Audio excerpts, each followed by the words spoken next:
Hey guys, how's it going? It's your boy MKS here, back with another video. I didn't get round to doing part 3 and 4 of Dyslexia Fridays, or Dyslexia Fridays, whichever term you prefer, last week because I had a few technical issues for whatever reason. So I thought I'd get round to doing so today, but I've had a bit of a stressful day, to be honest with you. I haven't been doing too well, I've got to admit. I know I have to give live stories here, but I've got to admit, so in the morning, last night I couldn't force myself to go to sleep, as I often struggle to with insomnia. I generally have every day. Having too much tea with caffeine probably doesn't help. I do try and get some decaf if I can. I don't really do the shopping, so I do try and get people to get me decaf and drink that if I can at night, especially, but or at least at night. The first 3 cups of tea I like to have caffeinated at least, and then possibly have decaf. But anyway, I didn't do too well, and then waking up, I really struggled. I didn't get out of bed till 12 o'clock or something like that, and I had so many plans I wanted to work on. I wasn't feeling too good either, so I was a bit under the weather.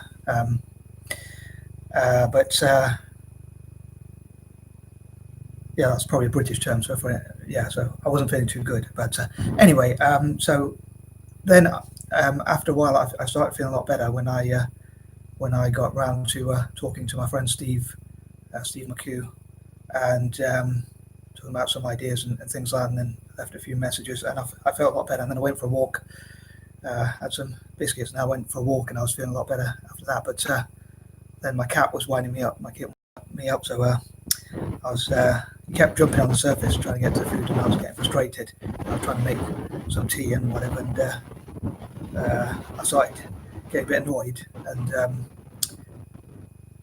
I felt quite guilty, so I'm sort of making a confession, because I thought I'm shouting. The cat, obviously cats and dogs get scared when you shout, so my dog used to, when we used to have a dog, so I hope he forgives me for that. But I was shouting. I know sometimes I think you're shouting at them even when you're not. Well, I kind of was, but I was trying to tell myself, I forgot to tell myself to count to 10, and then these doors that we have at home, they sort of automatically close, so I got really frustrated and started kicking the door, and I broke one off the hinges, which is not the best for the day. And then I started just crazy and yelling to myself and all that, blaming God and going mad. But to be honest with you, so I'm just making a confession, and my mum's not that well at the moment, so I'm like, I don't really want. I kind of broke the door, so that's going to have to be fixed. I'm sure it looks like it's going to have to be fixed.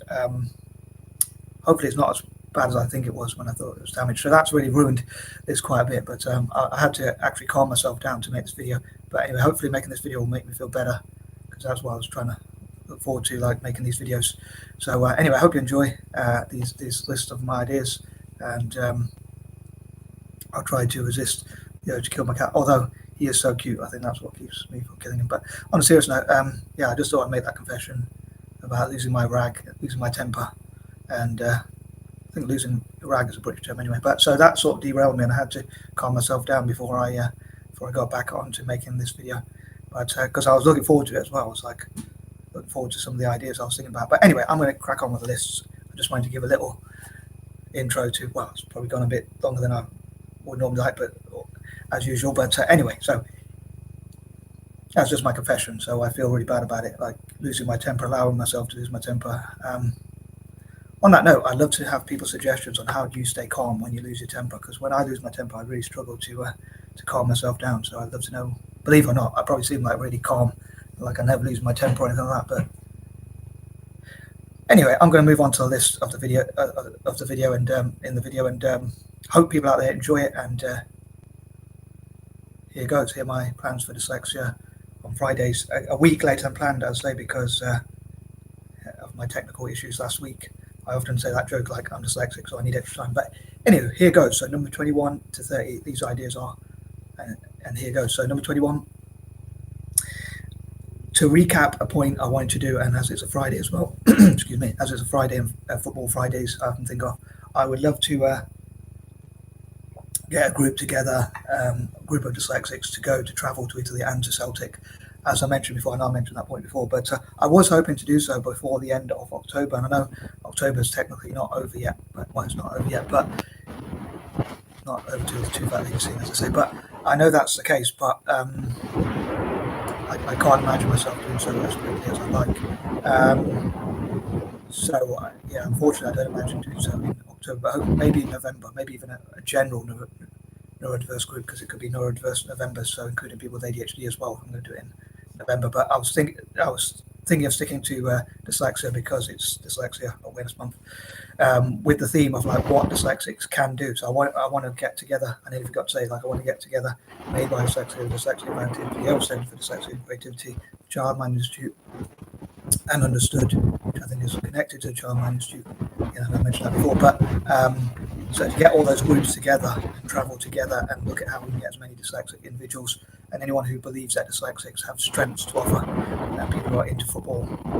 It's going to be a hard sell, I know, to get people who are not, certainly to get people who are not into football, and also to get people who might have grew up not being Italian football fans, of course. But I'm hoping to find a way to encourage them and like to travel to as many parts of Italy as possible.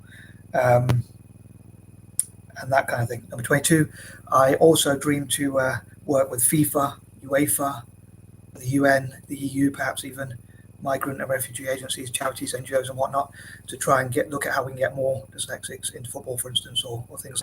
I was going to say point number 21, but I thought because the intro went on quite long, I thought I'd get on with 22.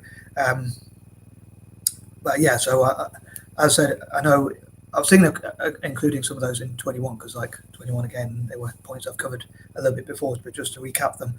But I was thinking of working, as I say, with FIFA, UEFA, and possibly even the UN and EU and others, especially football organisations and authorities and charities and NGOs that might be interested in getting more people into football.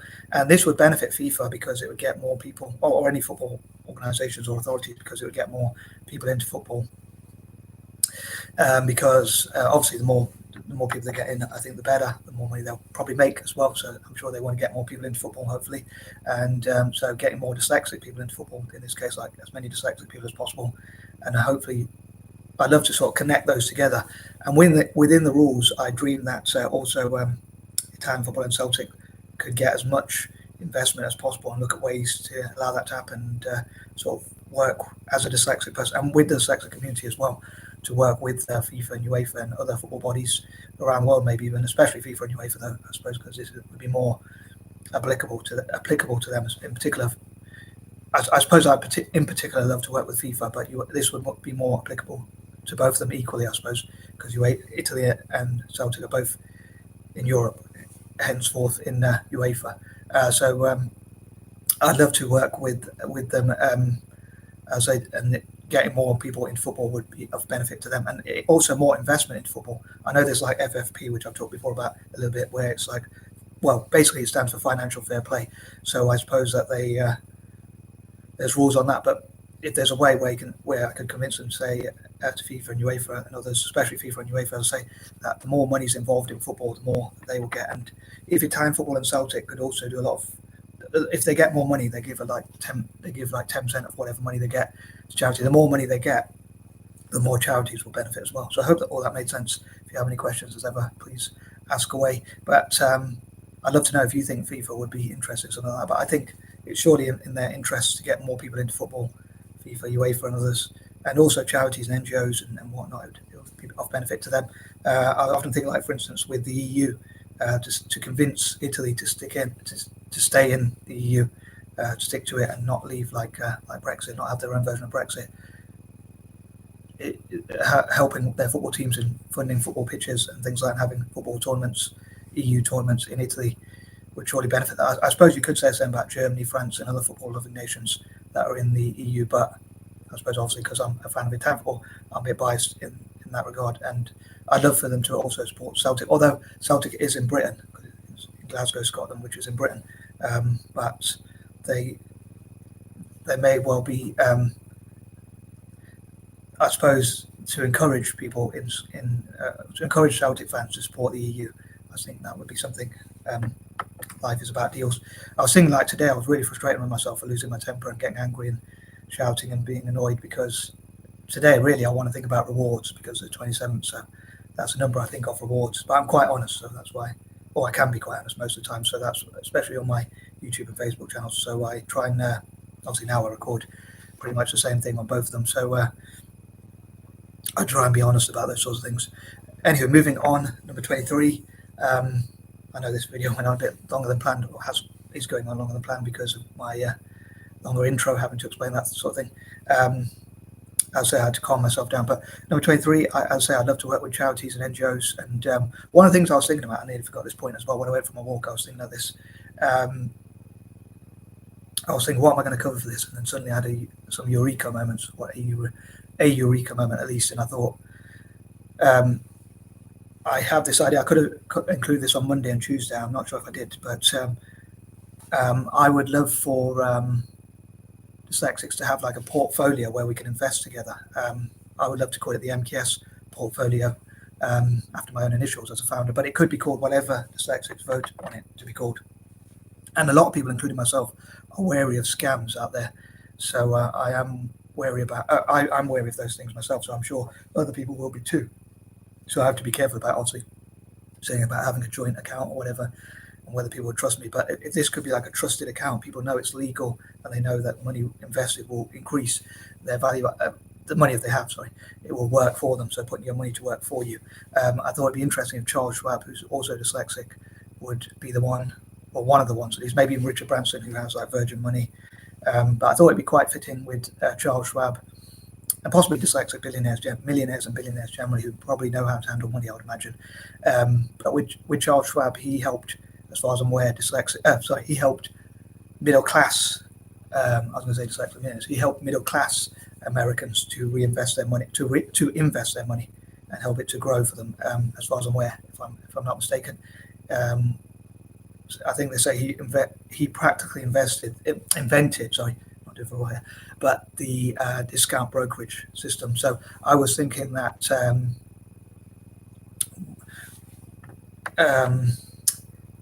it would be quite fitting, as I say, if he helped dyslexic people generally to invest our money or invest it on our behalf, if we could give it to him and he would put it to work for us.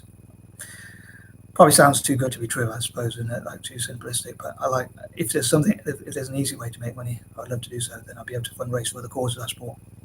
But it's what again, sorry if this video is going on a bit long, but it's what I would call. I've not made this term up. I've heard it before. I'm sure you've heard it from other people as well. So I can't claim to have made it up myself. But they say FU money, so to speak. Obviously, I'm not going to say the full word, but. I call it potential FU money, because I think if a dyslexic person has a job and they enjoy their job, they enjoy their career, whatever, and they're happy in the situation, they won't need that. But if you get on well with your boss, you get on well with your colleagues, and you just generally enjoy your job or whatever, at least one, two, or even all three of those things, then you probably wouldn't really need this. But it's always there as a nest egg, as I would call it, so that if you did want that FU money, if let's say you fell out with your boss, or you didn't like your boss in the first place, or you didn't like your job, you didn't like your colleagues, or whatever it is, whatever reason you want to quit, you would be able to do so because you would have the money in there. And also, as a libertarian, I don't want to force the tax base to give me money. So it's a great way for us to be independent, but not. But we'd just be able to put our money into that trust fund. It's quite. I mean, if it worked, it's quite a simplistic idea, I suppose, in a way. I think like we just give our money to this trust fund portfolio, as I call it, and they would reinvest as a dyslexic investment portfolio. So that's an idea I'm really interested in. Anyway, I'm going to move on, but if you have any questions on that or how it would work, once again, fire away. Number 24, I often talk about dyslexic of the day. So that's something I'm also interested in. Could be like Charles Schwab, Richard Branson, or on different days. It could be someone who's a POC, person of color, or a woman, to give more representation, equal representation, I suppose, or diverse representation.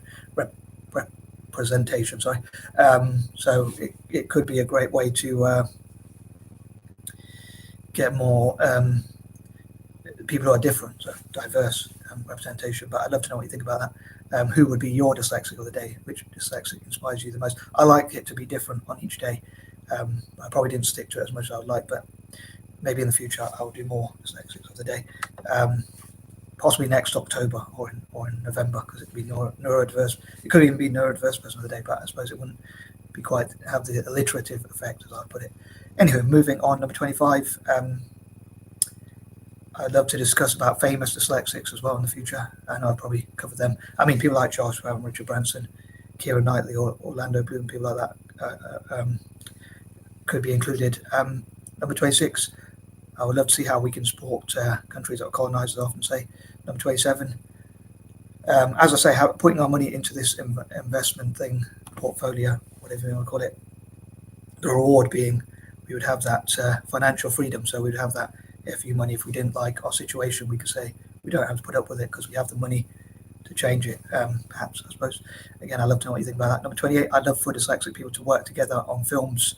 Dyslexic people involved in the film industry, producers, directors, actors, actresses, or whatnot. Sometimes there could be an all-star dyslexic cast, so every member of the cast is dyslexic, or the answering, or the producer or producers and director or directors. Again, I know I covered that point on Mondays for like Movie Mondays, but sticking to alliteration. Yeah, I'd love to promote, as I say, dyslexic people who are involved in the film industry and those who want to be involved in the film industry to work together. We're quite creative. I'd love to create films. Like one idea I came up with is like Crocodilian. Another one, like some films to do with like based on things like Anaconda or stuff like that. Even near where I live, I don't like to reveal where I live, but if I get permission from the local council as well. Although most of what I want to do is support people in developing nations. In October, I'm thinking of supporting dyslexic people all in every possible country, including the UK and America and elsewhere. So whether developing countries or not, anyone with dyslexia, I wish to support as much as possible. Number 29, although as I say, I do wish to encourage more diverse representation, including women and POC.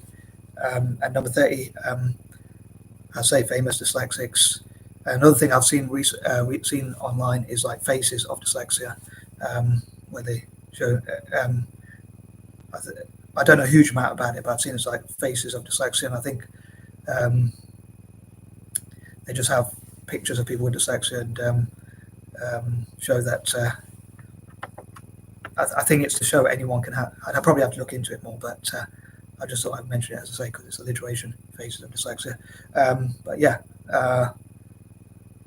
I mean, obviously, if people have pictures of their children, I'm sure obviously they'd have to be comfortable with having that online. But incidentally, actually, before I wrap this video up, Northwest, which is Kanye and Kim Kardashian's, Kanye West and or is it Ye now? Ye West and Kim Kardashian's daughter revealed that she has dyslexia.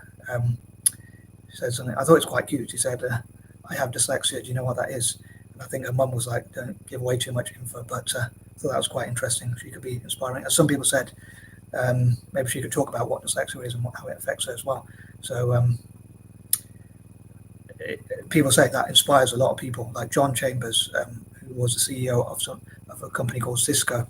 I don't think he is anymore. But as I said before, I don't know much about Cisco, but I know it's to do with technology. It does something to do with technology, but it works in technology. But as